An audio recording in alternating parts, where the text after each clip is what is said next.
ಕೇರಳದ ವೈನಾಡಿನ ಗುಡ್ಡ ಕುಸಿತದ ಬೆನ್ನಲ್ಲೇ ಚಿತ್ರದುರ್ಗದ ಹೊರಭಾಗದಲ್ಲಿ ಬೆಟ್ಟದ ಅಂಚಿನಲ್ಲಿ ಇಳಿಜಾರು ಪ್ರದೇಶಗಳಲ್ಲಿ ವಾಸಿಸುವ ಜನರಲ್ಲೂ ಕೂಡ ಆತಂಕ ಮನೆ ಮಾಡಿದೆ.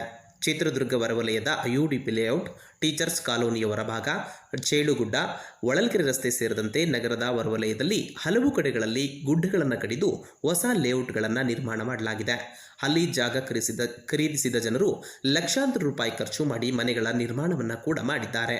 ಆದರೆ ಮಳೆಗಾಲ ಆರಂಭವಾಗುತ್ತಿದ್ದಂತೆ ಮಳೆಯ ನೀರು ಬೆಟ್ಟದ ತುದಿಯಿಂದ ಹರಿದು ಮಣ್ಣಿನ ಸವೆತ ಉಂಟಾಗಿ ಬೆಟ್ಟ ಕುಸಿಯುವ ಭೀತಿ ಕೂಡ ಎದುರಾಗಿದೆ.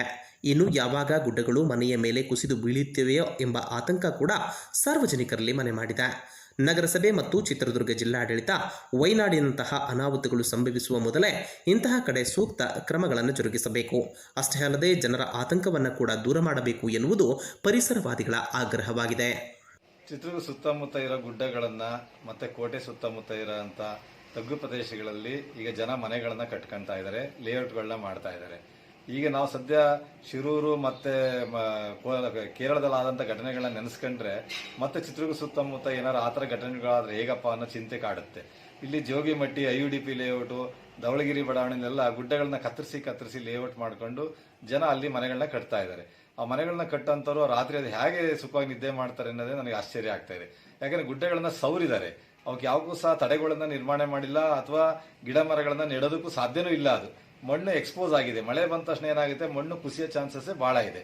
ಹಾಗೆ ಜೋಗಿಮಟ್ಟಿ ಸುತ್ತಮುತ್ತನೂ ಸಹ ಖಾಸಗಿ ಜಮೀನು ಇದ್ದದನ್ನ ಅವೆಲ್ಲ ಹಿಂದೆ ಬೇಸಾಯ ಮಾಡೋದಕ್ಕೆ ಉಪಯೋಗಿಸಿದಂಥ ಜಮೀನುಗಳನ್ನ ಈಗ ಲೇಔಟ್ ಮಾಡ್ಕೊಂಡಿದ್ದಾರೆ. ಆಮೇಲೆ ಮೇಲ್ಗಡೆ ಗುಡ್ಡದ ಮೇಲ್ಗಡೆ ಬೇರೆ ವಿಂಡ್ ಮಿಲ್ಗಳಿದಾವೆ. ವಿಂಡ್ ಮಿಲ್ಗಳು ಸಹ ತೂಕದಂಥ ವಸ್ತುಗಳೇ, ಅವು ಬಂಡೆ ಮೇಲೆ ಒತ್ತಡ ಹಾಕ್ತಾ ಇದ್ದಾವೆ. ಹಾಗಾಗಿ ಅಲ್ಲಿ ಗುಡ್ಡಗಳನ್ನ ಕತ್ತರಿಸಿರೋದ್ರಿಂದ ಏನಾಗಿದೆ, ಬಹಳ ಅನ್ಸೇಫ್ ಆಗಿದೆ. ಆ ಗುಡ್ಡಗಳು ಯಾವ ತರ ಕುಸಿದ್ರೆ ಕೆಳಗಡೆ ಮನೆಯಲ್ಲಿರೋಂಥವ್ರು ಖಂಡಿತ ಜೀವಹಾನಿ ಆಗಂಥದ್ದೇ ಸಂಭವಿಸೋ ಚಾನ್ಸಸ್ ಇದೆ. ಹಾಗಾಗಿ ದಯವಿಟ್ಟು ನಾವು ಚಿತ್ರದುರ್ಗ ಸುತ್ತಮುತ್ತ ಇರೋ ಜನ ಲೇಔಟ್ಗಳನ್ನ ಗುಡ್ಡದ ಹತ್ರ ಮಾಡ್ದಂಗೆ ಗುಡ್ಡದಿಂದ ದೂರ ಹೋಗಿ ಮನೆಗಳನ್ನ ಕಟ್ಕೊಳ್ಳಿ. ಯಾವ್ದಾರ ಒಂದು ದುರ್ಘಟನೆ ಆದ್ಮೇಲೆ ನಾವು ಚಿಂತೆ ಮಾಡೋದಕ್ಕಿಂತ ಅದ್ರ ಮುಂಚೆ ನಾವು ಚಿಂತೆ ಮಾಡಬೇಕು ಅನ್ನೋದೇ ನನ್ನ ವಿನಂತಿ. ಆದಷ್ಟು ಸರ್ಕಾರಗಳಾಗ್ಲಿ ಮತ್ತೆ ಜನಸಾಮಾನ್ಯರು ಸಹ ತಮ್ಮ ತಿಳುವಳಿಕೆಗಳನ್ನ ಬಳಸ್ಕೊಂಡು ಪರಿಸರವನ್ನ ಕಾಪಾಡಿಕೊಂಡು ತಮ್ಮ ಜೀವನವನ್ನ ನಿರ್ವಹಿಸ್ಲಿ. ಯಾಕಂದ್ರೆ ನಮ್ಗೇನು ಜಾಗ ಇಲ್ಲ ಅಂತೇನಿಲ್ಲ, ಆದ್ರೂ ನಾವು ಆದಷ್ಟು ಗುಡ್ಡದ ಹತ್ರನೇ ಹೋಗ್ತಾ ಇದೀವಿ, ಒಂಥರ ಹಠಮಾರಿಗಳಾಗಿದೀವಿ ನಾವು.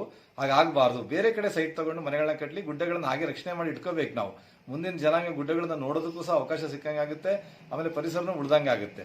ಈ ಬೇರೆ ಕಡೆ ಅನಾಹುತ ಆಗಿ ಜನ ಸತ್ತಾಗ ನಾವು ಬಹಳ ಕೊರಗ್ತಾ ಇದೀವಿ. ಅದಕ್ಕಿಂತ ಮುನ್ನೆಚ್ಚರಿಕೆ ಕ್ರಮವನ್ನು ವಹಿಸ್ಕೊಳ್ಳಿ ಅಂತೇಳಿ ನಾನು ವಿನಂತಿಸ್ಕೊಳ್ತಾ ಇದ್ದೀನಿ.